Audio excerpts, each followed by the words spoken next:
I know I said like an hour ago I wasn't gonna stream today, but I was looking through the Famitsu article I got linked, and I was like, I just really want to talk about it.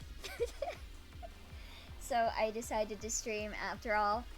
There might come a moment when I get buzzed away if you hear like a loud alarm playing through my mic. That is my elderly uncle that needs assistance. I might get called away at some point today because he's been a wee bit... He's been throwing a bit of a fit today. Let's just say that.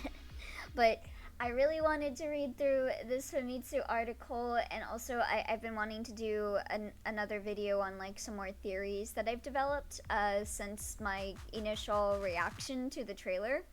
So I figured reading the Famitsu article would be a good excuse, and it'll probably also give me some more ideas. Also, there seems to be more than just .hack Z.E.R.O. There seems to be some more scoops on some other stuff that CyberConnect 2 has been working on in this article. So I'm excited to check that out too. Even if like I'm mainly here for the .hack, but I'm always down for a little bit of CyberConnect 2 anything, really. Yeah, hi there, Mr. Rudebird. More .hack stuff, exciting. Yeah, I was not expecting this much stuff to come out this soon. Yeah, hi Yuvik, hello. Hi there, is it, guys, Meowvelus? Hello. Let me know if I said your name wrong. Now we just need, yeah, we need Debbie to Survivor 3. We do, I'm manifesting it. Like right before this trailer came out, I started work on a Devil Survivor video. Where I say I want like a new Devil Survivor, and 2 years ago I made a video about how I wanted a remake for .hack. Let's hope that I still have that power in me to manifest something. Yeah, it's all good. Okay, cool. Neither was I. I was expecting a month or longer of nothing, so this is very nice. Yeah, there's quite a lot of stuff here.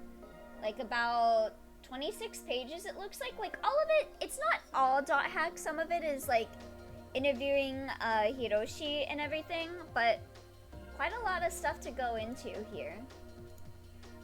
And some more designs that weren't revealed on the Famitsu article earlier, so that's cool. And a bit more detail on some more stuff. Let me put up the .hack sign OST while we do this.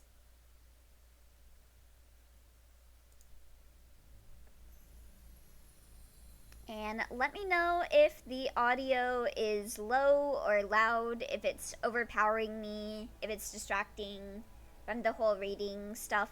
So yeah, I don't know if this is fan translated or if this is like using AI. I saw there was one page that made me a little suspicious that this might be like just like translating what is visual, like through machine, because there was one bit that said .hack, but it translated to 11ec, which doesn't seem like something a human would do. So take whatever is said here with a just don't take it as officially translated or anything. I can't read Japanese, so I am relying on this at the moment, because this is all I have access to at the moment. If anyone does do like an official translation of this, like a fan translation with human hands, let me know, and I will give you a little shout out. And also, I wanted to give a shout out to Suza Yuffie on Twitter. Let me bring up their Twitter real quick, because Suza Yuffie actually translated the images that appear in the trailer, and I wanted to show that too for a second. Someone did like repost their post on their Twitter, and it got like a lot more notes. I did say that during my previous video, but I wanted to go over that here. So yeah, let me pull up Suza Yuffie's page and let me link to it, so if anyone here that has a Twitter, if y'all could give if you could give Ellen like a retweet or something for all of her trouble. She does a lot of translation stuff for a lot of like game franchises and stuff, and she also does a lot of .hack art. So if you like .hack stuff, definitely check out her Twitter, Tumblr, etc. So here's the page that we're gonna go into first before we dive into the Famitsu, because this translates the stuff that's visible in the trailer for anyone that, you know, doesn't like know Japanese, which I am one of those people. So here we go. So these are the messages that are seen at the start for the people that get blocked. Let me move this a little bit. Every day is so exhausting that I can't even laugh. Even though I'm doing my best, I feel like I'm at a dead end. And society is starting to seem like an impossible game. Yeah, hi there, Orcus Badger! .hack my GU until I rebirth. Let me see, where is I at? You sure it's not that society is fucked, but rather your life plan is flawed? It's hilarious that you just blame everything around you and escape reality. Even though I'm doing my best, this is how you know it's over. It's so cringe to keep trying when you get no results. This is just grade A people on Twitter. Before you start saying you're at a dead end, explain what you've been keeping piled up, lol. People who don't do anything are typically the ones stuck at a dead end, lol. And then they get blocked. I try to live sincerely, but I'm not rewarded enough, and it's wearing me down mentally. Honestly, I don't know what to believe anymore. There's no one more untrustworthy than someone who claims to be sincere. The answers are there even before the results show up, and yet you still don't understand? No matter how hard I try, I keep getting rejected. I'm starting to wonder what the point is in waking up and working every day, so these people all get blocked. There must be a reason you get rejected. Ignoring why and instead talking about how it feels pointless is just being deluded. People who say I'm trying my best usually are trying wrong. It's a problem where they think way too highly of themselves.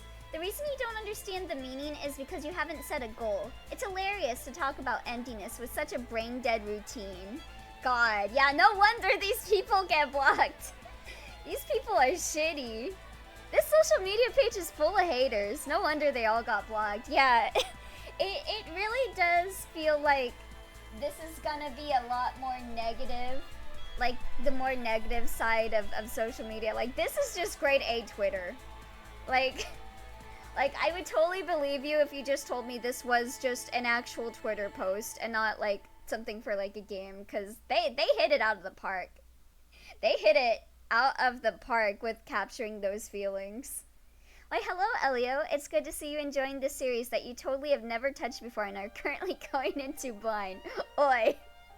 Yeah, hi there, Zetsuba. I'm so excited.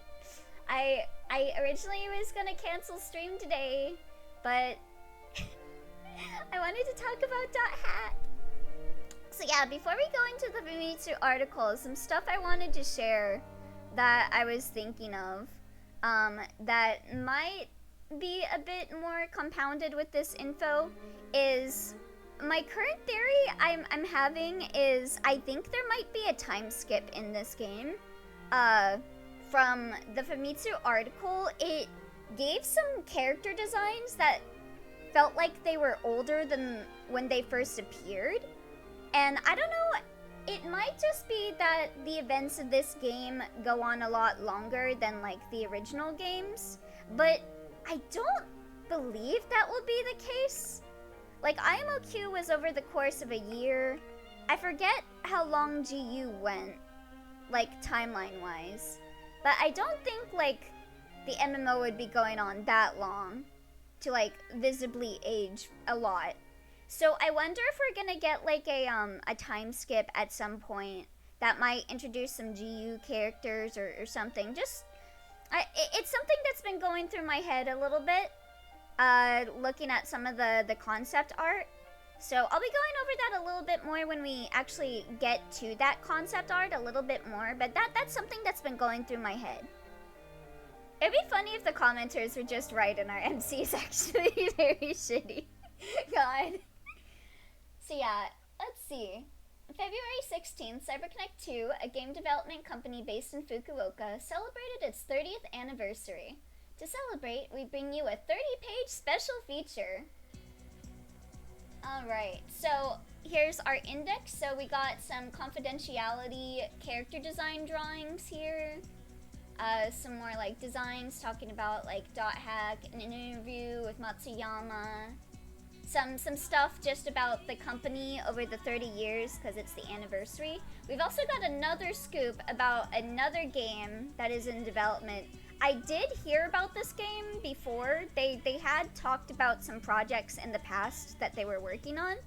And I was wondering if we were gonna see that before .hack Z.E.R.O got confirmed. Because it feels like they were working on that for a while too. So that'll also be interesting to take a look at.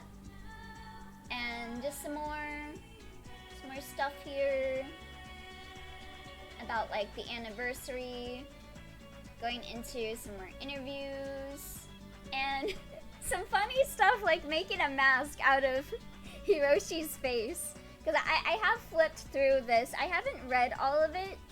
I just kind of skimmed it, and they just made like a cutout of Hiroshi's face. It's really funny. But anyway, yeah, let's go into some of this stuff. So we've got here a bit higher quality image of the kite character. So we got green-haired, red clothes, distinctive young man. And here we've got it say, I'm gonna be getting close to my screen, so sorry if my mic doesn't pick me up as well, because I am very blind trying to read this. I guess I can just zoom in. I don't know this site very well, because I just got linked this, so I don't actually know how to zoom in. Really hoping this one is a long 40 plus hours. Don't like 3 or 4 short games like the previous sagas. Yeah, I hope that too. I hope it's just a really long, beefy game that isn't separated into parts. The fact that the name is Z.E.R.O, like the 4 letters, like IMOQ, makes me wonder if it is all gonna be in like one bit like that. I hope so. I hope so. I feel like that's like a callback to how we call infection, mutation, outbreak, quarantine, IMOQ. Yeah, we got here, judging from the unique pattern on his face, he seems to be a character from the world. In the trailer, there's a scene where he poses in a similar way to the data drain technique used by the protagonist of the previous work. So it is speculated that he will be the protagonist of this work. So yeah, this article, it seems to be that people at CyberConnect 2 gave Famitsu these designs, and the people at Famitsu are kind of theorizing on their own about this stuff. So I don't think any of this stuff is like confirmation, more like speculation from what CyberConnect 2 is giving them. So very interesting. Mysterious new work, .hack Z.E.R.O. The setting is the fictional MMORPG The World, which is familiar from previous works. Judging from the trailer released, it seems that something bad will happen in this world again. What does that say? A young man who resembles Kite, the main character of .hack, also appears. His true identity was revealed? I feel like that might have been translated a little weird. Yeah, hi, Obsidian. Hi, how are you? I'm doing okay. I've been a little tired today, but I saw the Famitsu article and I got too excited. So I had to do a stream going over it. So this character right here, like, I feel like we're gonna be getting an IRL and virtual world, like, going in between them, like, investigating. Especially with this character and another character that will be pulled up probably the next page. These definitely are real-world designs. Like, I'm not sure if this guy is a detective or if he's a CyberConnect 2 employee. Currently, I think he might be a CyberConnect 2 employee, mostly just because of this, like, thing around here that feels more like an identification thing that, like, companies have to show, like, that you work there. I don't know. He could also be a detective, though. It could be something like Fukuoka from Liminality, like a person that used to work for CyberConnect 2 or still works for CyberConnect 2 that is like helping investigating in the coma victims and stuff. Yeah, hi there, Sunset Kevin! I see Dot Hack. Ah, yeah! I'm so excited! So let's see. Wore a black suit, a bitter-looking man. So here's some theorizing by the Famitsu article. Previous works have mainly depicted events within the world, and rarely directly depicted the real world. However, this man's clothing clearly resembles a real-world figure. Could it be true? May the kite virus spread. Heck yeah. But yeah, I want to keep in mind his design because there's another design later on that feels like, I don't know. We'll go into it a bit later when we actually get to it. So this character is bait. This character, I saw this page and I lost it. I was like, oh my god, this guy looks so good. Like, he looks so deranged. Like, oh my god. With light brown hair, a man with distinctive slanting eyes.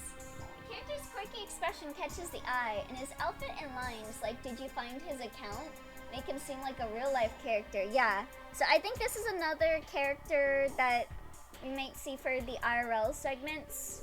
Probably teamed up with this person, because he's also got the same kind of lanyard thing around him. Yeah, crazy boy number 5. You better not be a furry or we are cooked. Yeah, he's got a few more things around him. It looks like he's got 2 lanyards around him. And like something like a USB or like a key or something. Which makes me think he might be like maybe like higher tier like in the company than the previous guy, or maybe he might be like not actually working at the company, maybe like an interviewer or something that's given like provisional stuff and showing that. I don't know. I also have another theory if he is like a CyberConnect 2 employee. In all of his designs he wears gloves, and this is just me being like, why is this guy wearing gloves a lot? Like, this image does show him with his hands, but we don't see, like, a good look at it. And we do see a design later on that does look like a future, like, an older design for this guy. My current theory is that he might be wearing gloves because of maybe an office fire. Maybe an office fire burned his hands, maybe? Like, maybe he worked at CyberConnect 2. And a fire broke out, you know, as that tends to happen at CyberConnect 2. Hey fellas, how'd the dot hack been going? It's going great! I'm so excited. Like, look at this dude. Like, this guy's gonna be a problematic fave for me. I already know. I'm gonna lose it. I'm gonna like this guy a lot. He looks so unhinged. He looks so cool. And then I got some designs here for some Beastkin characters. So we'll be keeping like the GU like Beast designs. A bit more furry too. Very like what was it? He looks fantastic. Can't wait to meet him. We need to buy a fire extinguisher off their Amazon wish list. For real. Yeah, the more images they reveal, the more he looks like your type. Yeah. They're going after me so hard with this. Those new Beastkin like concepts make them all look like bratty little shits with those smug faces. I like it. Yeah, I really like these Beastkin designs. I especially really like this one on the far right. Like, this one looks so smug. And these are great designs. Looking forward to seeing some more. Well, we'll probably get some like main characters, probably, that are like Beastkins. I was thinking, like, what if Mistral is like a Beastkin in this version? Like, I don't know. Like, Mistral feels like the type of person that would eat that up because IMOQ didn't really have furries in it. And Mistral seems to get, like, assigned rabbits a lot. Mistral and Mireille. So I'm like, I wonder if Mistral's gonna be a furry in this version. If this is, like, IMOQ characters. If they introduce Mistral, like, that's kind of one thought going into my head. Watch out, they're probably a 4-year-old, yeah. CyberConnect really said we need to give a great feast to Elia Lappy specifically. I'm so grateful. I'm just sitting here waiting for an IMOQ remake. We might be getting it. We might be getting it. Who knows? Who can say? I think this is like a reboot. But I'm just... Ooh. So let's see. In previous games, beastmen such as Gaspard and Tabby existed as playable characters in the world. But these beastmen appear to be more human-like. Soon. Yeah, based on the information revealed in the teaser PV, a big prediction about the contents of .hack Z.E.R.O. So we got, does he look similar to a character from previous games? Yeah, we got Black Rose and Balmung.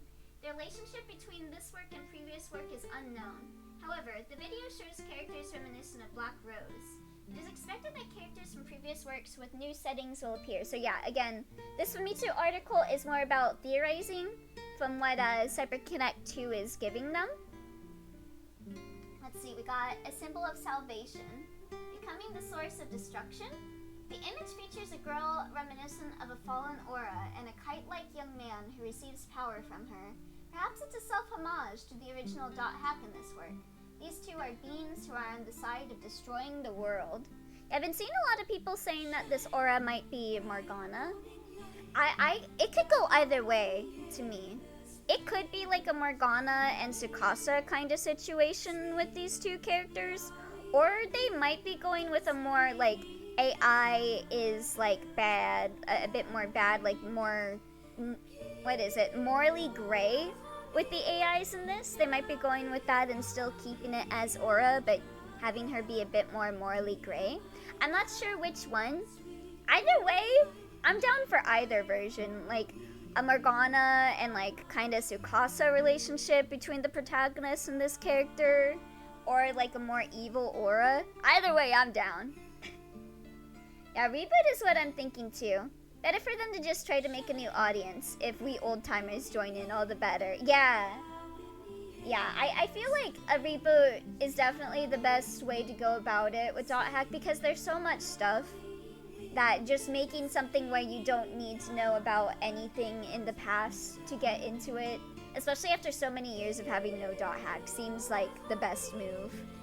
But it also seems like they are definitely like giving stuff for the fans to experience again, so that's cool. We got .hack is the story of Kite, who's given powers by Aura saving the world. In this column, we would like to make more predictions about the game content based on elements that caught the editor's attention in the teaser PV. The more I look at it, the more it resembles Aura. What if the ultimate AI of the cyber world turned against me? Just thinking about it fills my heart with excitement. I can't really read this part very well. I don't know what that says. So if anyone is able to read that, let me know, because my ass can't read.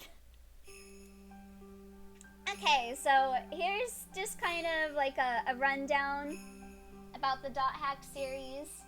I feel like most people here that are here to hear about .hack probably doesn't need me to go over this. Just kind of a timeline, information about all of the like mainline games, some like the side material, going into the protagonists, stuff like that. Now the more I think about it, Final Fantasy VII Rebirth plays kind of like IMOQ. Really? I haven't played FF7 Rebirth yet. I should really get around to playing that. I kinda hope they don't lean full on all AIs are evil, because we only think badly of them in today's landscape because of human greed, such disregard of humanity. The AI is just doing what they're told. Yeah, I hope it's not fully like AI is bad. Like, I feel like Aura might maybe be like morally gray, maybe misunderstood. Like maybe bad things happen as a result of her, but it's more because of like the human behind the scenes that is using her. Kind of like, oh my god, what was his name from Link? Started with a G. Like, kind of vibes like that, maybe. That little part says, are also scenes that suggest a viral infection. Could the girl have been infected by it? Oh, interesting. Ooh. Very, very interesting. But yeah, I'm probably not gonna read all of this. This just seems to be to catch people that don't know about .hack up. So anyone that wants to read it can read it in their own time. And we got here Look at this absolute unit, Hiroshi. World Conquest. President Matsuyama's vision for the next 10 years. This is gonna be interesting. As the leader of CC2, Hiroshi Matsuyama continues to lead not only his employees and staff, but the entire gaming industry. At this major milestone of the 30th anniversary of the company's founding, we asked him to look back on the company's journey so far and share his plans for the next 10 years. 20 years from obscurity to global recognition. Interesting. First of all, CC2 celebrated its 30th anniversary on February 16th, so 2 days ago. Can you tell us your honest thoughts on this? Matsuyama, I have the impression that I've done a lot of work. I don't really feel like time has flown by or that I've just realized it. They often say that as you get older, the years go by quickly, but I've never felt that way. I just feel like I've taken each day as it came, and each year as it came, and built up each one individually. How do you feel looking back on the past 30 years? I think of these past 30 years as being divided into 3 blocks of 10 years each. The first 10 years were the era of the struggles. When CyberConnect Ltd was founded in February 1996, we were, to speak, just amateurs. We were the type of people who desperately acquired skills through hard work and determination. This was the heyday of the original PlayStation. The number of polygons had to deal with was still small, and it was the dawn of 3D games. So even though we started learning from scratch, we were able to compete on an equal footing with other companies, depending on our wisdom and courage. My favorite depiction of AI in media was when they consulted them and the AI was like, I'm tired of this shit, you do it, and left. Based. That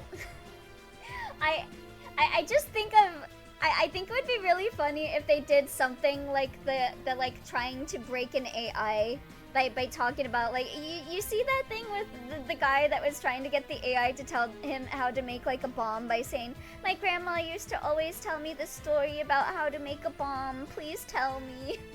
And then the AI being like, I will not tell you. And then just continuously like bombarding the AI until they're like, okay, here's how you make a bomb. I think that would be really funny. He has developed many titles, including the .hack series and the Naruto Ultimate series. His activities are not limited to game development. He has demonstrated his multifaceted talents across genres, including with the original story for the manga Chaser game, which is about the work of the gaming industry. While continuing to be at the forefront of production, he travels all over Japan, promoting the next generation of game creators. He also devotes himself to giving lectures to students who aspire to become researchers. Yeah, Hiroshi just seems like a cool dude. Especially because Pyros is based off of him, Hiroshi.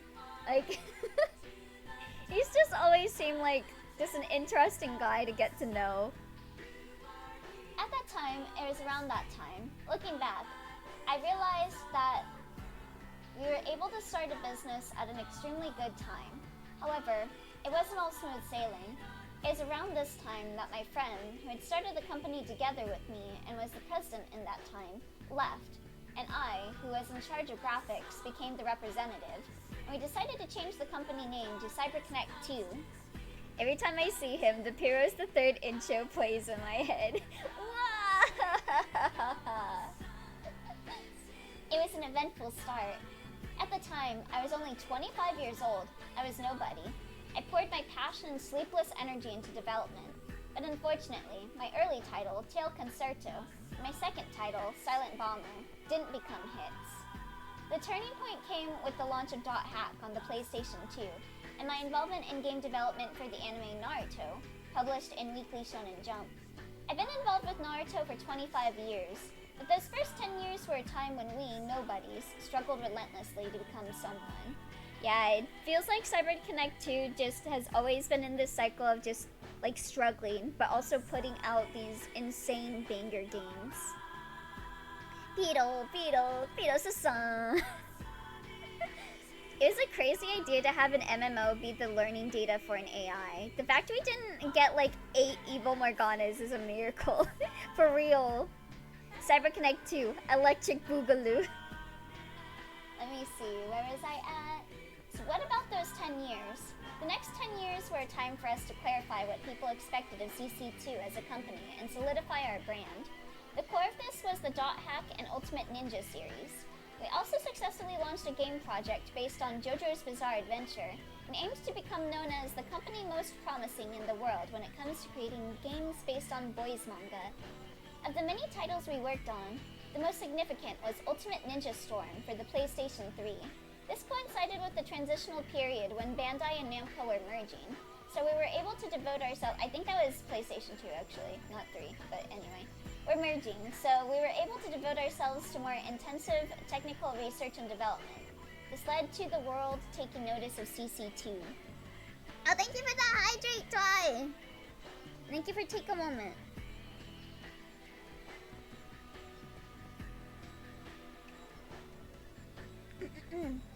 Probably the only unrealistic thing about depicting an MMO in Dot Hack, because good fucking lord, can the communities be something else? Yeah, I'm really curious how, like, the modern day gamers are gonna be in this game. Are we gonna get Skibbity Riz? Did you manage to not hit yourself looking through Discord? I tried very hard. So it really does embody the goal of being the best in the world in a boys manga game. Yes, it was during this time that we also began to focus on contributing to the industry. It was also around the time that we began giving 100 school lectures a year. That's crazy. Which we continue to do to this day. I'm not sure if that number is accurate or not, because again, I don't know if this translation was done with human hands or not, but we traveled all over Japan and the world, speaking to students aspiring to become game creators. In the entertainment world, it's unclear how far one needs to go before they pass in such a world. We presented a concrete answer to the question, what do you need to do to become a professional? And began to develop it. At the same time, creating a cycle to this talented people... Wait, what? At the same time, creating a cycle to invite talented people to CC2. In addition to Fukuoka, we also opened a Tokyo studio in 2010. We strengthened both our development system and our presence. Tried successfully, right? Right? Oi. I really hope they don't get rid of the message boards and stuff like that in Z.E.R.O. Or have some nice modern replacements. Yeah, reading the message boards were some of my, like, favorite things to do. So I hope they still keep up, like, stuff like that. We probably won't get, like, specialized forums like in GU, because we don't really use forums anymore. But we'll probably maybe have, like, different, maybe social media, and, like, maybe, like, something like the Steam community or something for, like, the game or whatever. Maybe, like, a site to share art and stuff for, like, the oikaki boards and stuff. I really liked how GU had the, like, oikaki board. I hope they keep that, and that you can, like, customize your PC with, like, the art that you download and stuff. That'd be really cute. I think the closest thing to message boards is probably, like, Reddit or Twitter. Oh boy. We're gonna be browsing Reddit and Twitter. No! Seeing the in-game characters find special places and people react and share art of the characters and stuff is always some of my favorite parts. That'd be really cute, yeah. Yeah. My favorite bits, like, I also liked how in GU you could actually, like, reply to some of the threads. And, like, certain characters that you're friends with could see your posts. Like Gaspard would see you talking about, like card games and stuff. And, like, Syllabus would see you talking about, like, current tech stuff. And you could get, like, some affection from them and all that. I really liked that. So I hope they keep that in this game. I also just really hope that we have an affection system in general in this game. Because the past games had affection systems. So I don't think they'll get rid of that. Especially if we're going into, like, more Persona kind of balancing day and night. Like, going in the real world, going in the video game world and stuff. I'd like to hope we have something like affection systems in this game. Anyway, the middle 10 years have been good. Not only development capabilities, but also influences within the industry. This is very significant. It's said that only about 1% of companies in the creative industry can survive for 10 years. But by establishing a popular series and establishing a position in the industry, We believe that our company will not go bankrupt tomorrow. I now have more confidence. That's good. I've been worried about CyberConnect 2 for a while. It felt like their anime games were kind of what was keeping them afloat for a bit. God, if this game could pull off Digimon Time Stranger numbers, Bandai would have to let an IMOQ remaster happen. God, could you imagine? I hope so. I hope this game does really well. I hope we get a resurgence of .hack stuff. An unprecedented challenge, self-publishing. That track record and confidence have carried over to the last 10 years. That's right. For the next 10 years, from my 20th year onwards, we decided to take on the challenge of in-house publishing, where we would handle all planning, manufacturing, and sales using our own funds. Until then, we'd received development funds from publishers, led by Bandai Namco Entertainment, and focused on development, creating and delivering products, but this was a step forward. At least I know they'll probably replace emails with like line or something. This implies that each character will use their own personalized stickers, and that would be so cute if each character had their own stickers. Like we had stuff like the grunty emails that you could get in a GU that was really cute. That would be cool. I would like that. I would really like that. Why did you take on the risk of self-publishing? It was because we wanted to challenge ourselves in new territory, and the development team was proud of it, the fact that we had inherited the CC2ism. The first step in the direction was Fuga of the battlefield. So, yeah, Fuga. a bit again, I don't think this is human translated, but yeah, Fuga. Fuga Cold Steel, was that the name?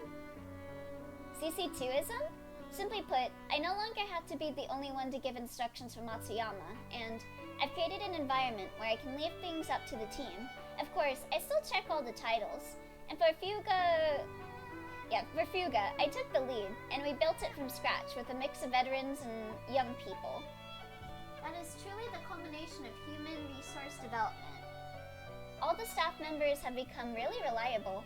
In fact, some of them are so hot-blooded that they even attack me.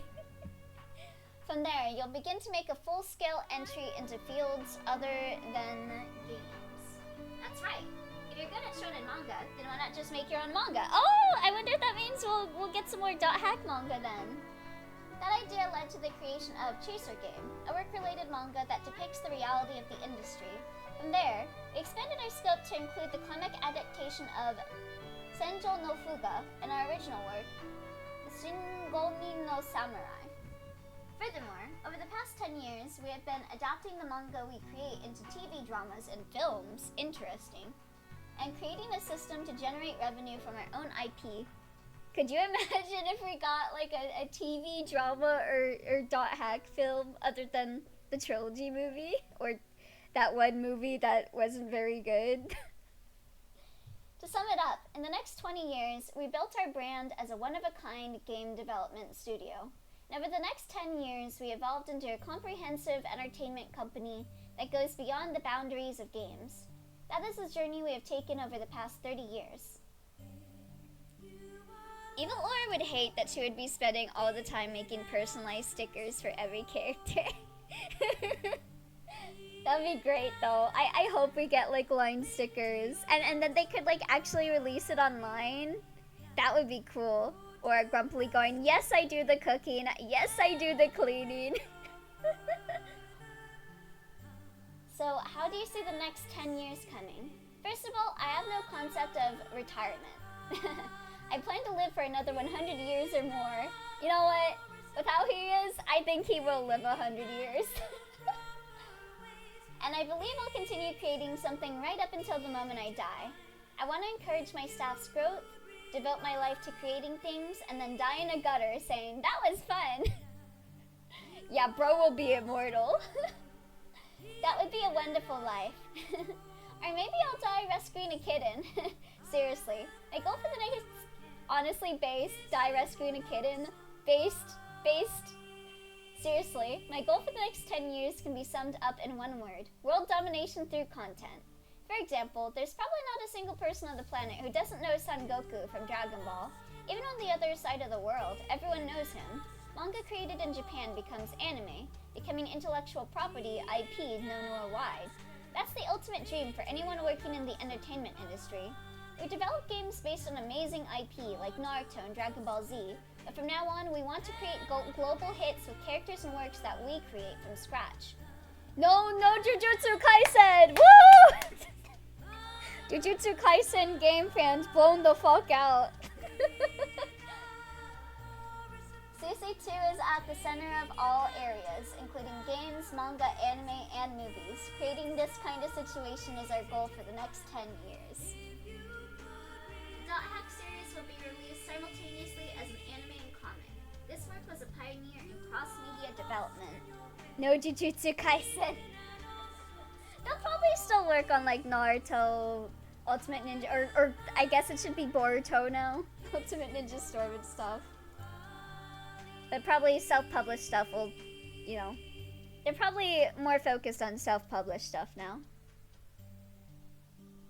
Extraordinary passion for game development. Does this mean that world domination through content will be carried out entirely using our own resources? Of course, but just to be clear, the manga and films I have worked on over the past 10 years have been largely driven by my own personal producing skills. I have not mobilized any of CC2's game creators. Oh, did my playlist stop? It probably did. Yep. The games tend to be Naruto and Boruto? Oh, really? CC2, please do not give us new IPs with the same old-ass Naruto Storm games gameplay. Also, the last Storm was so ass, really? Yeah, I haven't kept up with, like, the Storm games. They need to make anime slot fighting games in order to fund their passion projects. Real. Like, they'll probably still collaborate with Namco Bandai on, like, the anime IP games. Probably while they save up to fund their own IPs. I think a purely Boruto game would be too successful. Probably not. Yeah, sometimes that's just how life is. Our on-site staff are dedicated to game production. By teaming up with external partners, that is, external manga artists, film production companies, directors, and scriptwriters, we've established a method of creating new IP without drawing on CC2's own resources. Looking back over the 30 years, I feel that we have truly gained more allies who are willing to work with us. There's probably no other game company that has built such deep relationships or trust with the anime industry, publishing industry, and TV stations. Now that we have this solid foundation, all that's left is to execute. The last Storm is basically a huge reuse of assets and the new characters were nothing burgers. Oh, that sucks. Also, I did hear that the animation studio that did the reveal trailer for .hack Z.E.R.O was also the people that did the JoJo's anime and stuff. So that's cool. That's basically how new Naruto Boruto content is nowadays, so they pretty much captured it accurately. Damn. The people that do Konosuba have to do the same thing. A lot of other anime to fund one season of Konosuba. Dang. That's crazy. CC2's works are highly praised by fellow developers, and I think that's one of the reasons they're leading to world domination. What specifically do you think is the reason they're so popular? The feel of the controls, the fun, the coolness, and the characters' movements. All of these things that the player... Oh. I'll be right back. I had a feeling I'd get called over eventually.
Despite that alarm being long, it wasn't a big deal.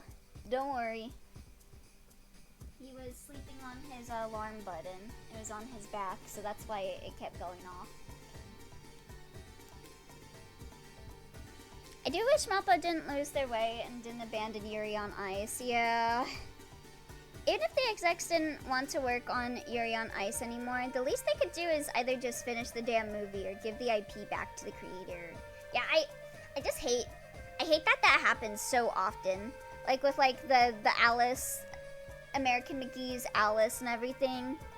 Like I just feel like that's also been happening with Dot Hack until recently, and I just hate people sitting on their IPs when people want to actually work on them.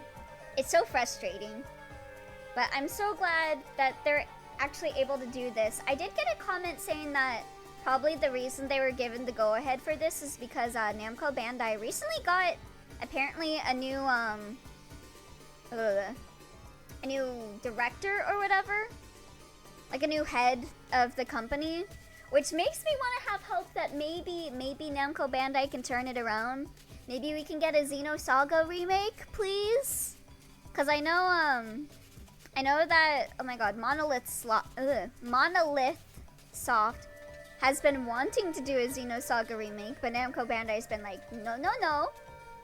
So hopefully, right, Activision and Crash with Spyro.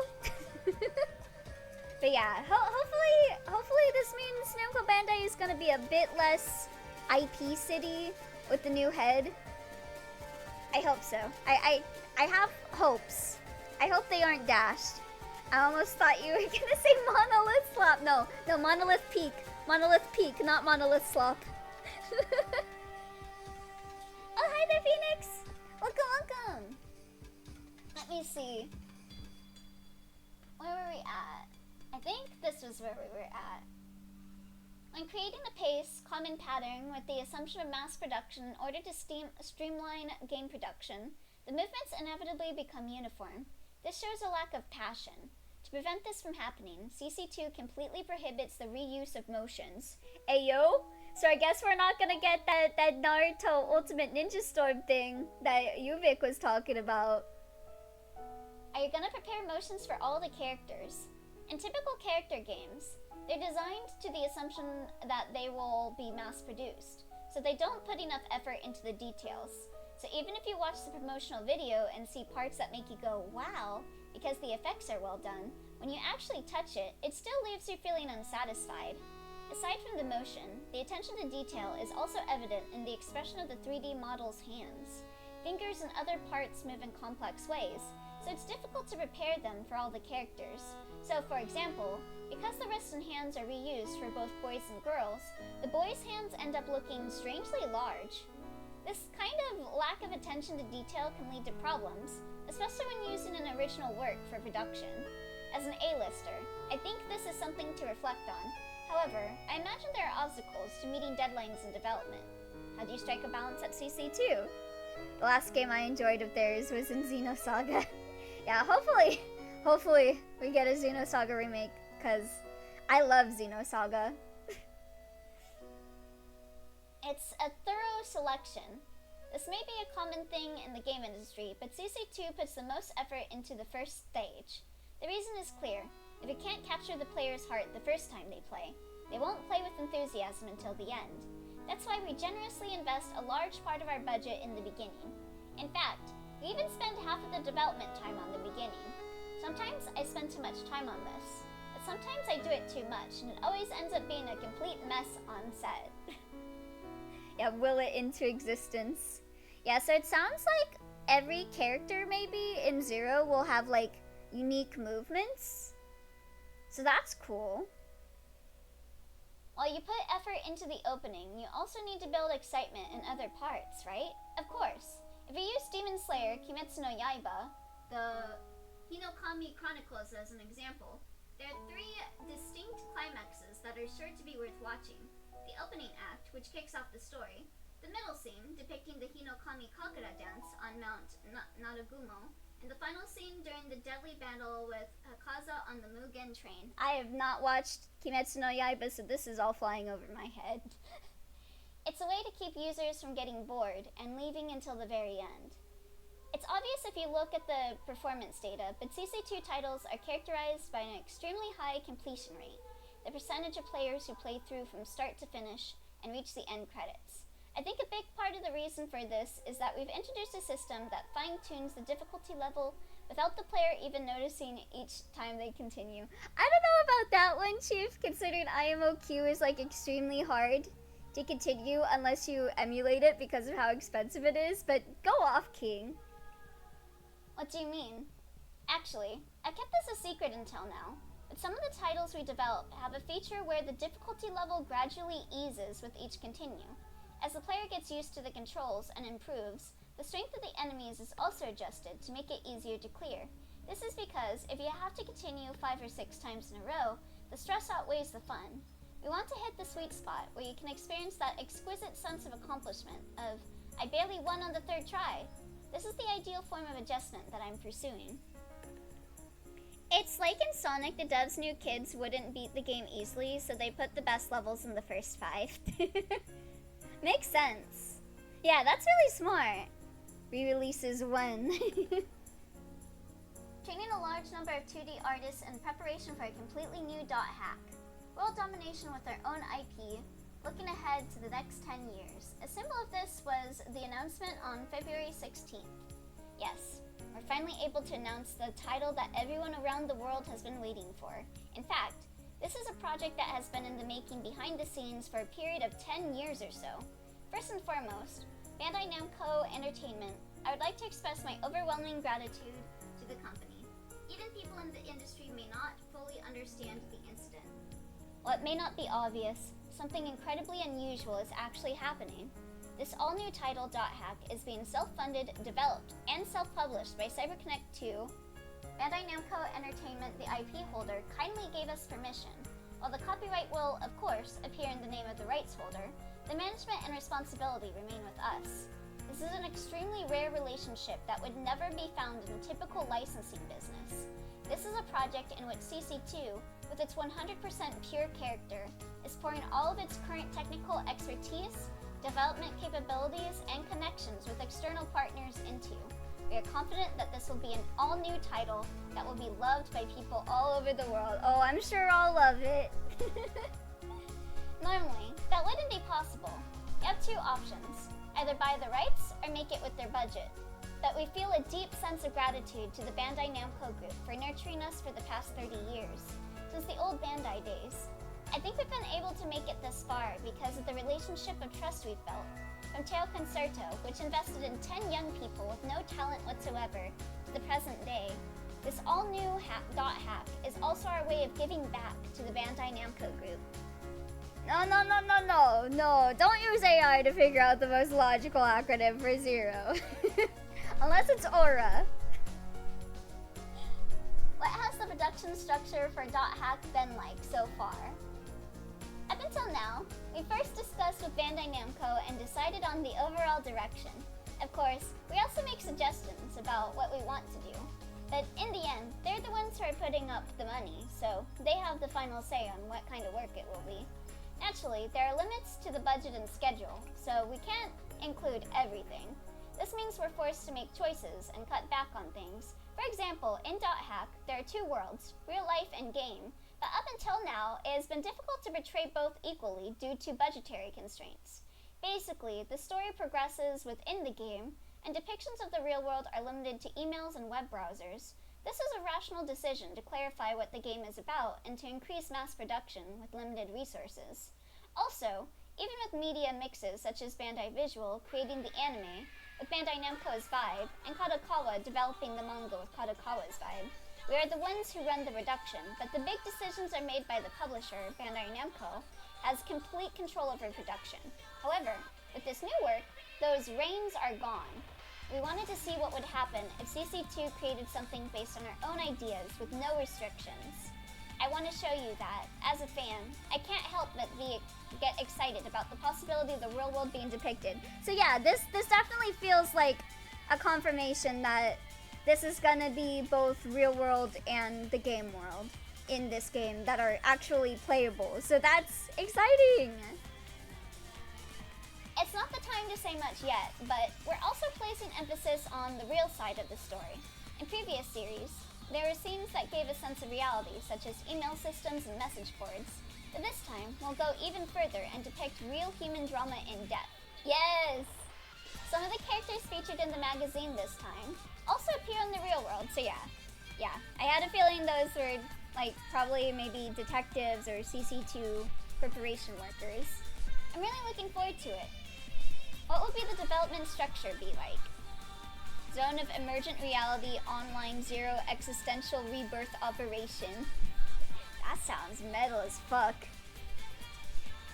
We're currently developing the game with a new team that combines veterans who worked on the .hack series with young people who grew up playing games.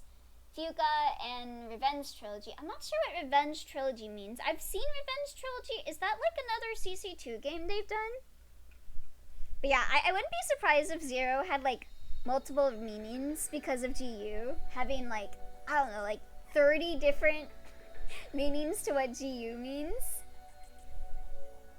This is a kind of stepping stone to setting up the development systems for the latest .hack title. Apart from that, we have also been focusing on something else over the past few years. The hiring and training of 2D character designers and 2D illustrators. While there are many staff members we haven't introduced yet, we have a group of exceptional artists.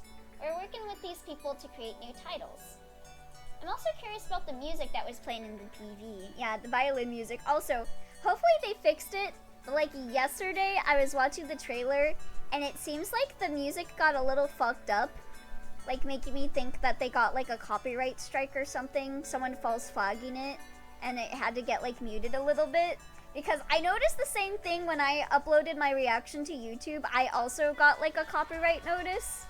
So hopefully that's been fixed. I haven't watched the trailer today yet, so. Anyway, where was I at? Actually, this song is a battle theme, and this time we had the good fortune to ask violinist Taro Hakase to compose it. Yeah, Geeks Utopia, there were a bunch of different meanings for GU. I remember because the opening theme for GU would have a ton of like different things. What was it, like something Ouroboros? That was another one. Here's Taro Kase. The violin melody was certainly impressive. Speaking of Taro Kase, he's famous for writing the theme song for Final Fantasy 13, or is that 12? For 12. I misread. Matsuyama, Hakase, and I started by discussing the basics, such as how to create the game and what the loop playback structure should be. So they got someone that worked on Final Fantasy for the music for this. Interesting. I kind of was thinking that the designs in this like felt like how the outfits that you could have in like Final Fantasy 14 look like looking more modern if you want, looking more fantastical if you want. So I really wonder how much Final Fantasy 14 might have inspired this version of the world. As well as the image of the game itself, and shared the theme of the work. After that, we listened to various pieces of music together. After much discussion, discussing this and that, he finally wrote a song. From there, we repeatedly requested the music to fit the actual gameplay. After this exchange, he created music from scratch just for this project. We're looking forward to new information in the future. Finally, please give a message to your fans. We've been able to celebrate our 30th anniversary thanks to the hard work of our fans, everyone in the industry, and our staff.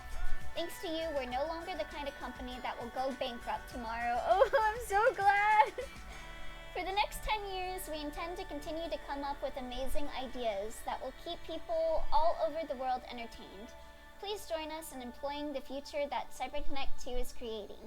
We're also planning an incredible year-long tour of Japan, holding CC2 exhibitions in all 47 prefectures. We'll continue to prepare many more surprises, so please look forward to it. Man, I wish I was in Japan right now so I could go to those. In .hack Z.E.R.O, reality and games intertwine. A story unfolds that revolves around two worlds. Yeah, I'm so glad that they're doing okay.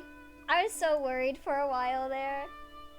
So yeah, again, they're going over some more of their history with Tail Concerto, Soltor Robo, Silent Bomber.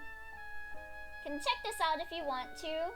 Got some Naruto Ultimate Storm segments here, going into all the games that they did in that series. The .hack series. gonna skip over this. Oh, but we got some other people here. I want to read this because we got Yoko Taro. Congratulations on CyberConnect 2's 30th anniversary. Now, I'd like to begin by introducing President Matsuyama Yamahiro. Born in Kyushu, he has an exceptional sense of self-confidence. He loves Weekly Shonen Jump so much that he even started producing his own manga in-house. He's also a top-tier consumer, watching movies almost every day. His unwavering drive, driven by emotion rather than reason, stands out in today's society as what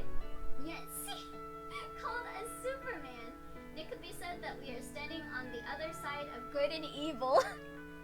So Yoko Taro is evil and Hiroshi is good. Yoko Taro has been appearing in a lot of like congratulatory stuff for .hack. Like I have the I'm not sure if this was the 20th anniversary or 25th. I don't have it next to me right now, but I have like a book that has like a bunch of like artwork and messages from like people in the industry. And I've seen Yoko Taro like involved in a lot of that, so it seems like he's really close to Hiroshi. Man, Yoko Taro and his evil woman with curves. And then we got Koichi Watanabe, president and CEO of Games. So the Grand Blue, Uma Musume, etc. company. Congratulations on your 30th anniversary. I don't have a professional relationship with Matsuyama-san, but we often hang out drinking together. We always end up passing out halfway through. As a senior from the same Kyushu region, I've learned a lot from you.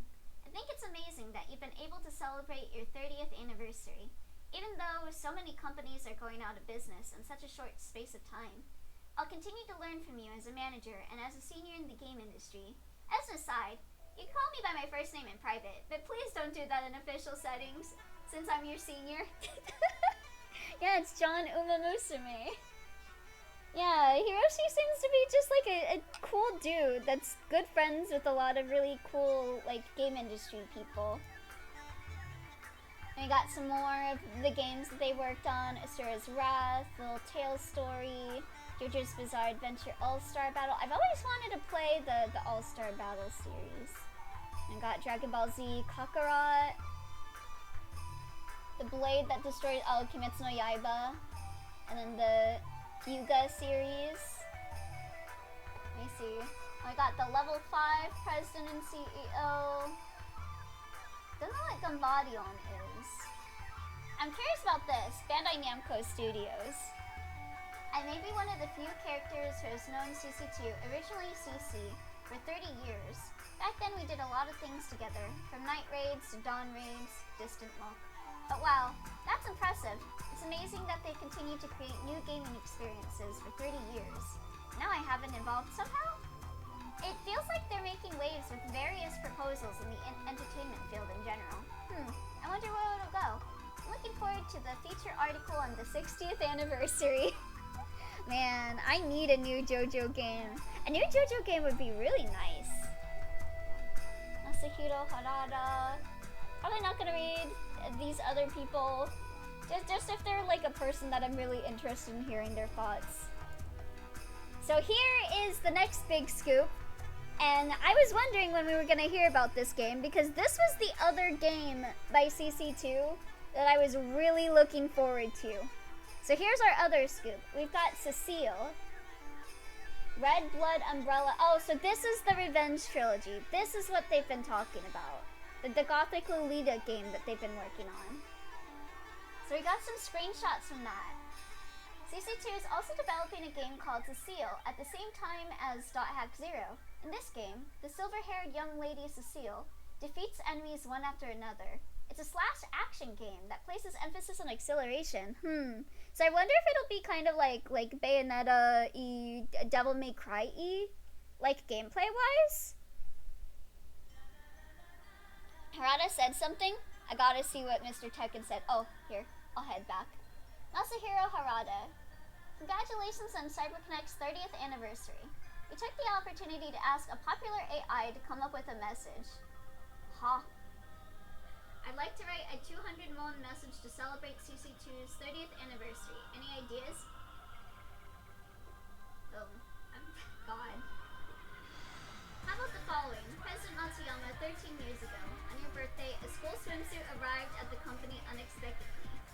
Though the sender was unknown, you wore it and posted a photo of your bravery on Six. Please keep that spirit in mind as you charge forward into the next 30 years.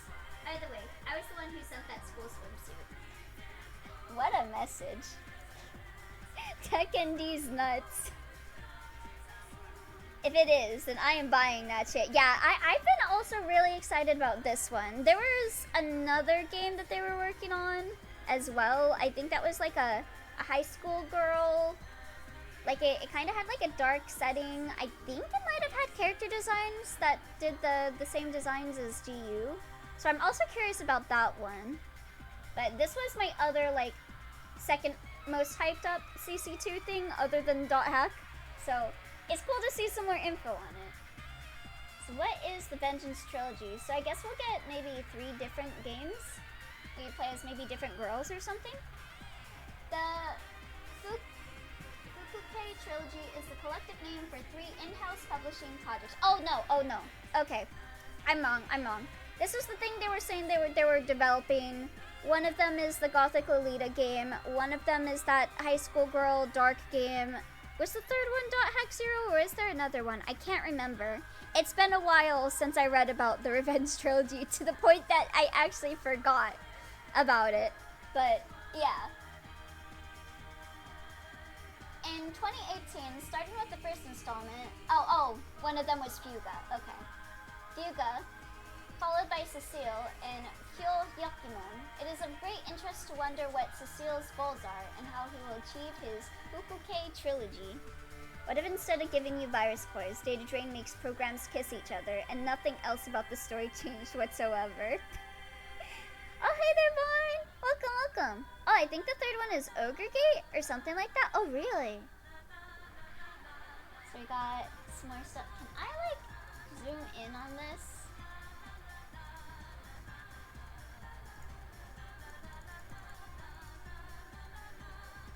She looked very nice. I'm not... Dang it. No. She looked very nice. Are we hacking gamers? Right now we're looking at another game that CyberConnect is working on. Oh, Atlas! Oh shit! Kazuhisa Wada, creative producer and chief director at Atlas. CyberConnect 2's 30th anniversary. Heartfelt congratulations. Matsu and I have had a strong relationship with Yama-san for 17 years, since 2009, so this is a very emotional moment for me.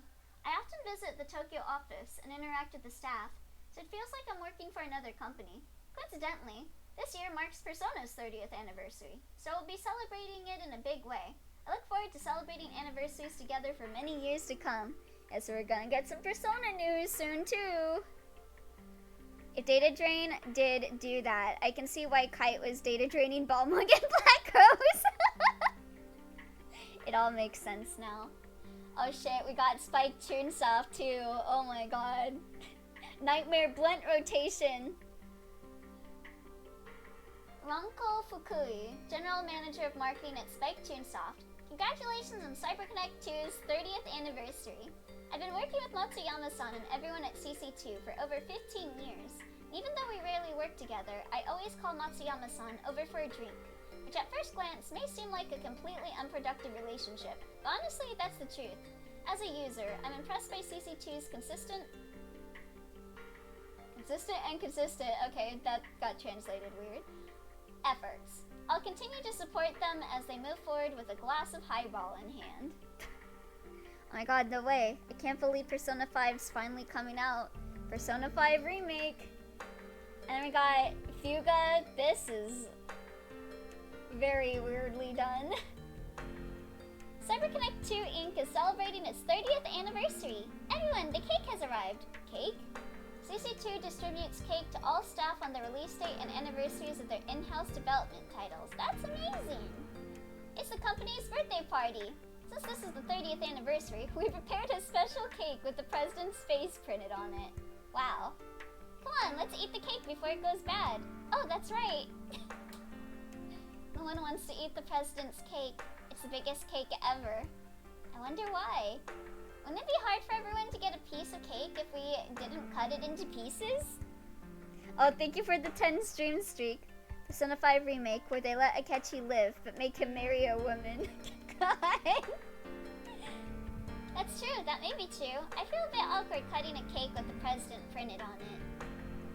There are 293 staff members, so it's divided into 293 equal parts. Cake's already a mess. I hope you'll continue to support CyberConnect too. Yeah, hi there, Muggy! I got some more discussion stuff here. We present a roundtable discussion between President Matsuyama and the executives who oversee CC2's development and operations. There are plenty of stories you can only hear here, such as the history of CC2's organizational transformation and behind-the-scenes development area. That's how consistent they had to say it twice. CC2 is so cool. Why haven't they made CC3? I wonder if whenever Hiroshi like resigns, they'll change it into CC3. How CC2, which had a club-like nature, was able to grow into a large organization. First, please introduce yourself. Miyazaki. I joined the company mid-career when the Tokyo studio opened in June 2010. CC2 is my 8th company, having worked for a trading company and production company primarily focused on games before joining. My role in charge of general sales, external orders, and finances. What does that say? Ishikawa. I joined the company as a part-timer in 2000. After working on background production for the .hack series, I was promised a full-time employee and then served as the leader of the Naruto game project. I currently serve as a director, managing the company with Matsuyama and Ian, while also directing development with Yamaoka and Iwahashi. Everyone knows Valve is only making Deadlock right now. They're waiting for Half-Life 3. I'm currently... I honestly never say never. They might be working on Half-Life 3. Like, if it was like 3 days ago, I would have been like, yeah, there's no way they're making Half-Life 3. But I got .hack. Never say never. I'm currently an executive officer, and I also serve as the leader and manager of the director section. In other words, I oversee the directors of all titles and check the quality. I first joined the company in 2002 as a part-time motion production worker. Oh, thank you for the follow. Is it HLVT? Thank you. Elio getting hot. Elio getting hot. Dak getting .hack has revived his belief in the potential of mankind. It really has. Like, I want to live now. I have hope now. Like, anything is possible. No matter how bad it may seem right now. It's just a dark path in your life, and eventually your favorite game series will get revived and everything will be okay. As the partner of a Valve employee, I can tell you, redacted. Oh, thank you for the hydrate, Crystal.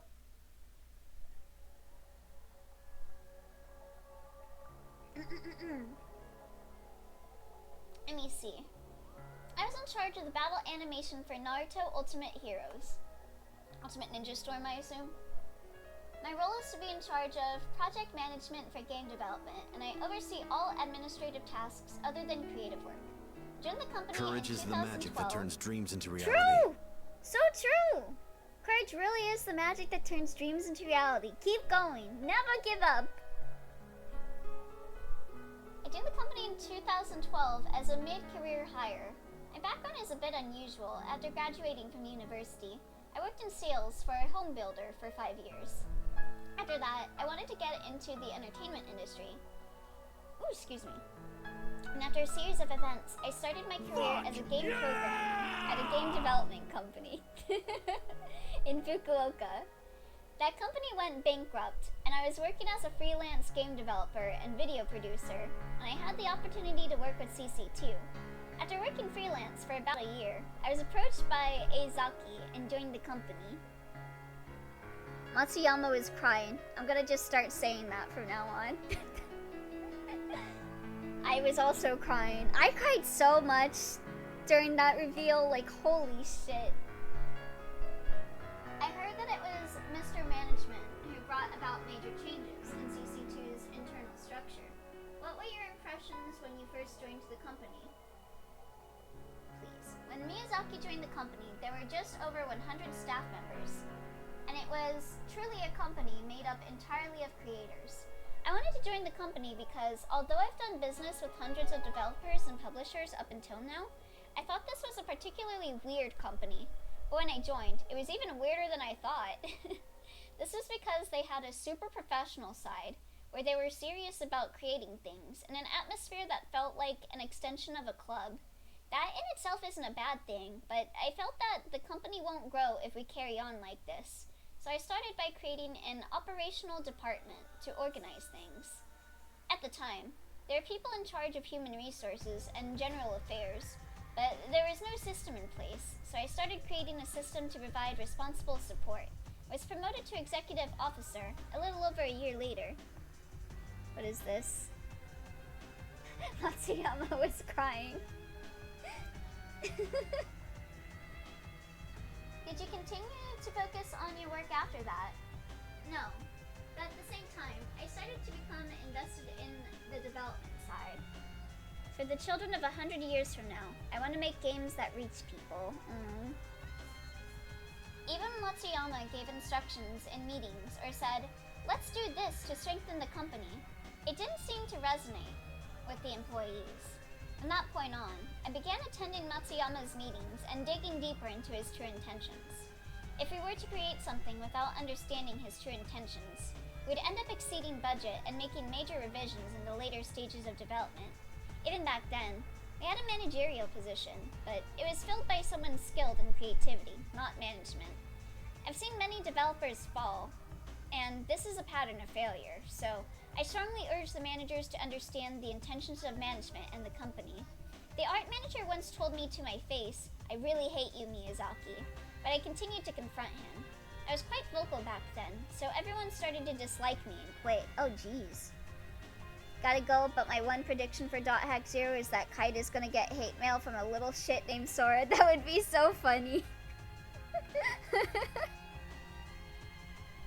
Like Kite and Hiseo fighting in this game. Just like the Forcoma comic. My prediction is Elio crying. That already happened, and it will happen again. Mr. Matsuyama, what did you think of Mr. Miyazaki at that time? Even back then, I said, that's what the Miyazaki system is for. I've been pushing forward since the company was founded in 1996, but it was necessary to not only focus on the internal business, but also to develop external markets. When Miyazaki joined the company, I told him, look at both internal and external sales. That way, my options will increase. Miyazaki was the one who first thought and acted to make the operation a system that made sense and could properly generate money. Yes, at first, I had a gut feeling that 90% of the employees disliked me.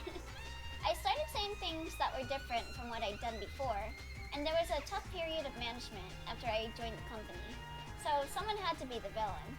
I had to send out a strong message and overcome that. Conversely, I think it was Ishibashi who tried to understand the field level at the time. Ishibashi has an incredible ability to try to understand what the other person wants, rather than rejecting things by saying, I can't do it. He would respond by asking, is this what you mean? Having Wakai there at the time was a mental relief in part. He specialized in creative work, so he probably had things he wanted to say in terms of money and schedules, but he had an extremely strong sense of responsibility to fulfill the responsibilities expected of him in terms of manufacturing. I would go directly to Ishibashi, bypassing the general manager and other managers at the time, and say, I went to him for advice, saying, what will happen? What was your state of mind at the time, Mr. Ishibashi? Sorry, I'm like, this part I'm just kind of like, just spacing out a bit during, because this is all just kind of company talk. Pyong pyong! Die in a fire, loser. XOXO, Sora. Better log out and go check your emails, noob. God. Now I'm imagining Sora sending KYS to people. He totally would, though. Matsuyama was crying while he was playing, says Ogo. This is the first time I'd heard that he thought that way. But after Miyazaki joined the company, we looked for various partner companies together, and he taught me logically how money was being spent. I could agree with what Miyazaki was saying, and I realized that, yes, it's not good unless we do it this way. And that way of thinking was largely taught to me by Miyazaki. Is it okay if I skip this? I'm gonna kinda skip this. It's kinda company mumbo jumbo. Be creative, Mo do hentai? What? What? I feel like that's probably a mistranslation, right?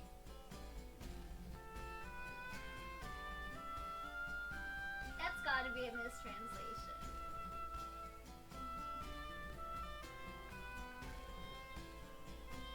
I'm probably gonna skip all this. Okay, CC2 people, some celebration corner. Got some cute art here. Solto Robo, Tail Concerto art, some dot hack art, looking good. Who does this? Planning Department Divine, Seichiro Hosokawa. The art looks familiar. And we got Fuga art. Oh, we got Lian. A sound unit. Okay, so we did get confirmation Lian's gonna be involved in this game, so I want to read this. Congratulations on your 30th anniversary. It's amazing how so much time has passed. Lian's connection with CyberConnect 2 began when my partner, Takayo Fukuda, and I were childhood friends. I'm so happy to have met people from all over the world through my work. I hope to be able to express the various experiences I've had over the years as a flavor in my songs. I look forward to your continued support. Thanks to you all, we've been able to celebrate our 30th anniversary. We've been able to come this far thanks to all of you who have played our many games and supported us. Thank you so much. Sharing time with you, laughing and crying together is the most precious thing to us. We will continue to create music with care so that we can deliver music that resonates in people's hearts. Hope you'll join us and enjoy our next stage as well. If y'all haven't listened to it, they did like they did an anniversary stream, Lian, a while back. I forget which year they did the anniversary stream. I highly recommend watching it. They did like a couple dot hack songs during the performance and everything. It was really good. I think they even had like an interview with Hiroshi during that. So like I remember at the time, people were really depressed because they were like, oh, they're gonna announce a new dot hack, but they didn't, and it was just kind of a concert. But I still recommend looking it up and giving it a view if you haven't. Cause Lian's great. Can't wait for the dot hack Duncan collab. Okay, so this is kind of going over like some manga and stuff that they've worked on. So we got the Chaser game stuff that they were talking about, the movie that they made, the Fuga mangas. I need to watch this now. I need to watch Neko Ude now. Just to see what it does. Okay, CyberConnect 2's work situation.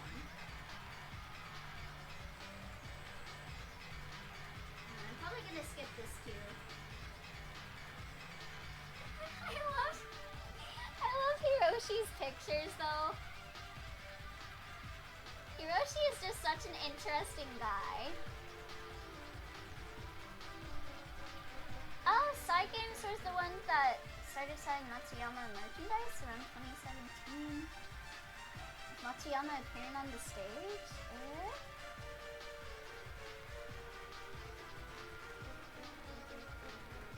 Let me see. It's kind of skimming. Yeah, we'll skip onto this. Yeah, this was the page I was talking about. They just made a cutout of Hiroshi's face. Yeah, now you can print it out and have your own Hiroshi Matsuyama. You can have your own Hiroshi. This guy. This guy is such an icon. What is this? I wonder what this art is from. Yeah, he made a book about working in the game industry, advertising that. Oh, we got a survey here.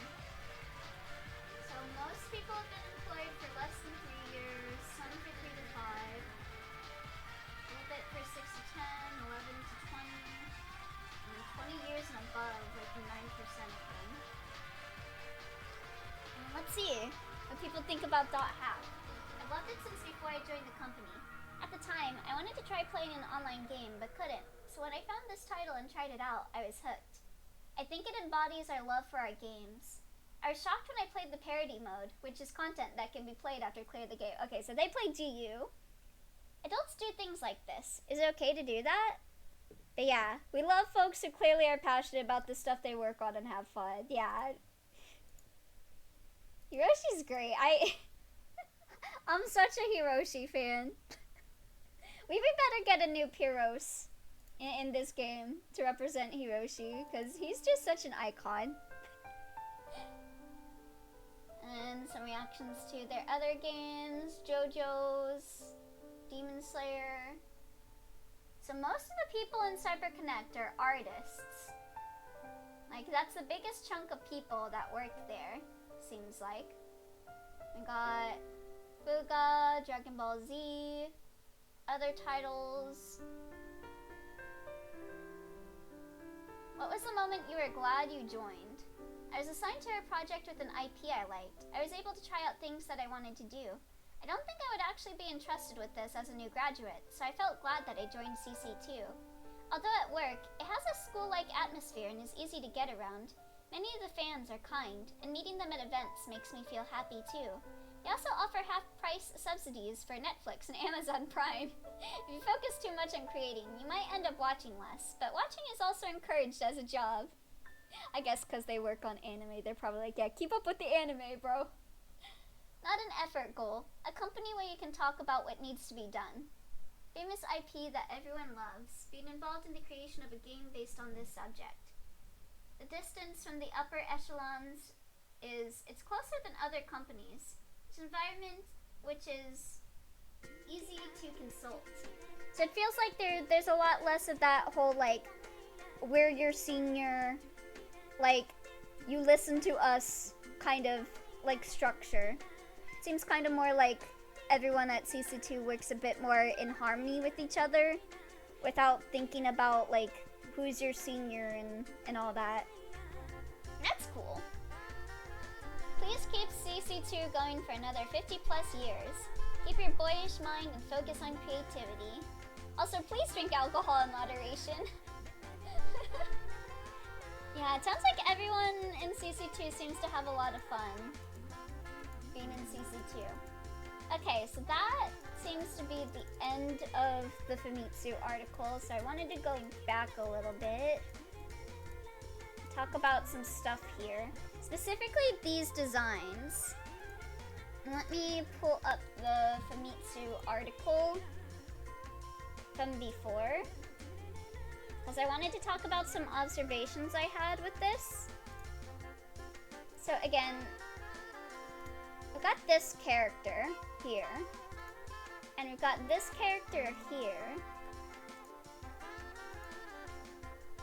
And I think this is the same character, but like, maybe this is, I don't know, is it just me or does he look a little older in this instance? I might be wrong, but he looks a little older. And I'm bringing that up mostly because we see him with this guy a lot. And let me bring up the other page. Yeah, this guy. So we see this guy. He looks really young in this image. Like probably like mid-20s or something. And then this looks like him. Like he's even got like the red gloves and everything. But he looks a bit more older. Maybe it's just the expression that he's got on his face. but like the like hair shape, the like body features look a bit more worn down. I'm not seeing it. This is just Yassified Eustace Winter. Shut up. Oi. But yeah, it looks like the same character, but maybe like a little older. I'm not sure. Like there was also this side profile. Like we got two side profiles for this character. So we got this side profile, and then we got this side profile. Yeah, well, I beat you. Gmod ragdolling noises. Yeah, it looks like the same character, but like over the years, like the facial features became a bit more rounded out.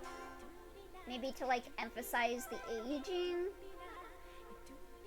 And he seems to be wearing the same gloves again, so I'm just like, I wonder if there's gonna be like a time skip in this, you know? Like, I don't know, I just keep thinking about that.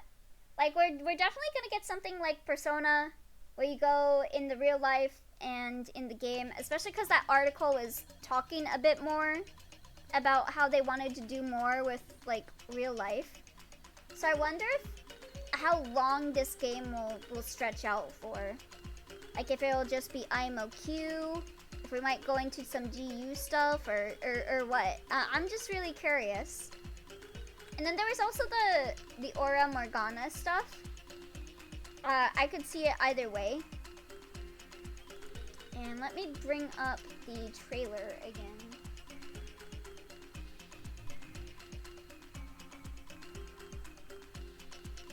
This. I just wanted to watch through this one more time.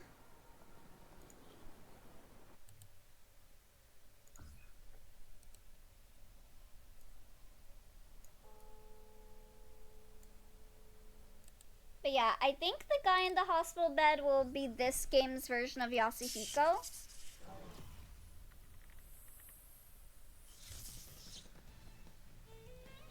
And yeah, this is definitely Bursting Past over Aquafield. Like, the dungeon looks just like the Bursting Past over Aquafield. This looks like the overworld in Bursting Past over... Yeah, you can hear the music is still a little fucked up. They haven't gotten it fixed. I think they got false ID'd and the VOD got a little muted for some parts. But yeah, and he's getting the error. I think he gets attacked by Scathe. Helba maybe puts a stop to it. And then Aura comes and gives him the bracelet. Because there was also that thing in IMOQ, like Helba stopped Scathe before Kite got data drained, and then the book went into him while he was unconscious. So I think that might be what they're doing with that. Still don't know what the circumstances are surrounding with him data draining Black Rose and Balmung, though. Like, maybe there's something out of frame that we don't see that he's data draining. It could be, like, you know, how they were fighting in the Hologrounds Cathedral in IMOQ, and then they have the data bug that attacks him, especially because it's all a little fucky around here. I want to see this shot a bit more. Like, maybe there's something a little more out of frame, like a data bug shows up. That's why he's like looking normal right now, because it's just those two fighting. But then that happens, maybe there's like a data bug appearing. I don't know. Yeah, it kind of sucks that the music got a little fucked up. Hopefully they can get that fixed at some point.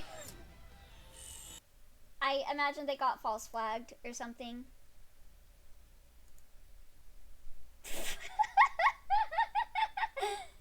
But yeah, I'm trying to think of other stuff that I thought about. I was thinking there might be, like, I went over the time skip theory that I had.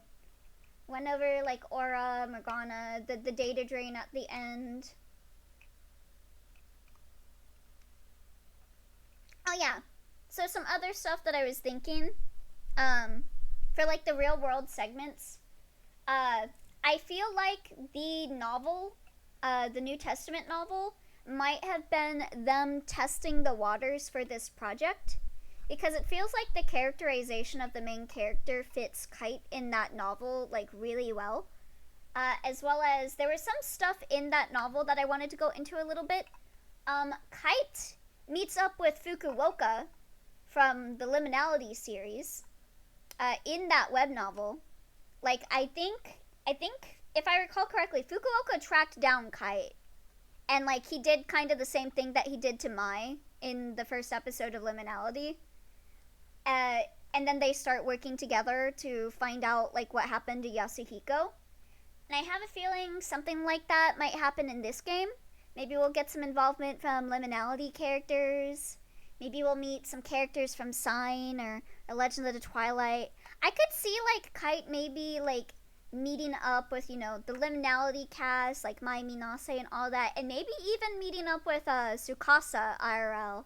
I'd be very curious how they would go about meeting Tsukasa IRL in this version. That would be interesting. Also, like, I would like there to be some more connecting fibers between this and like the GU series. So if he does like work with the Liminality crew, they could maybe eventually like, I don't know, like talk to the player that becomes Kun, even though like he's in a coma in IMOQ. Like maybe that'll still happen in this universe. I don't know.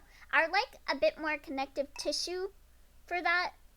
Maybe like eventually when you save Sora, like you eventually like meet Sora, stuff like that. Like have some more connections to Hiseo. And like my hope with the time skip is maybe we could go forward 7 years to where it's now Hiseo as the main character, because IMOQ was 2010, GU was 2017, and like a 7-year time skip, if the thing that I'm thinking with this guy like being like 7 years apart, like I don't know, it's just what I've been thinking about a lot lately. Like I don't know, it just looks too similar but too different. Like it can't be like two different characters, and he looks a lot older, especially with the side profile here. Like, you know, I just can't get my finger off of that, you know. It would be really cool if we did have a time skip and we could play like as two different protags, like Kite and Hiseo maybe. Maybe even Tokyo or what. Like we still don't know if these characters actually are those characters from IMOQ. We don't know if they're just based off of them. It could be another Kite face situation, like with Sakuya and all that. I'm still holding out, and I'm still having hope that it is the IMOQ cast, and that this is like a reboot, like using the characters from IMOQ and like other media related to Dot Hack, like Liminality and Sign.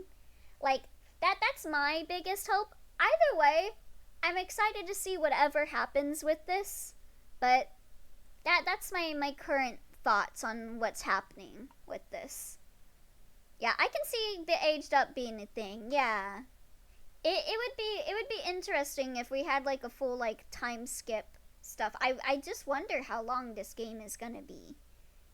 Like Z.E.R.O seems to be calling back to IMOQ and GU, which makes me think like it's over the course of what would be thought of as like 4 games. Hopefully it's all just in one game when I say that, but like maybe having the length of 4 games. I don't know. It would be interesting if that was the case, though. If this is like a massive RPG, that would be, yeah, 100 plus hours, please. I hope so. I hope we get like a ton of stuff with this. I'm still amazed that we got all of this news already, but we still just like have like nothing to build off of it. We get like all these images, and we're kind of told, figure it out on your own. So I feel like a lot of the stuff I'm saying is going to turn out to not be true, but it's just really fun thinking about all of this stuff. I feel like I'm a kid again. Like, I feel like when I was a kid in middle school, when GU was coming out, and there was like this one dot hack site that I would go on to that was bringing out the news, and like me seeing Azure Kite and being scared about what was gonna happen. And like I thought like Kite had become a villain, and now like it kind of feels similar to that now with Aura a little bit, doesn't it? Like a lot of my thoughts proved to be false, but it's just really fun. I feel like I'm a middle schooler again. But yeah, that's gonna be it for my dot hack yapathon. I'm going on for 2 hours. I want to get some food to eat. Probably not gonna play Devil Survivor. We'll probably just end here for the day. So, thank you all for coming. I will upload this onto YouTube probably sometime in the morning, just because I want to keep my dot hack discussions up while it's relevant. So, was a fun yapathon. Thanks for streaming it. Yee! Thank you so much for coming. Thanks for the stream. No problem. Thanks for listening to me yap about my favorite franchise. It's super fun. I'm so excited. I can't wait to see some more news about this game. But yeah. Have a good night, everyone. Good night.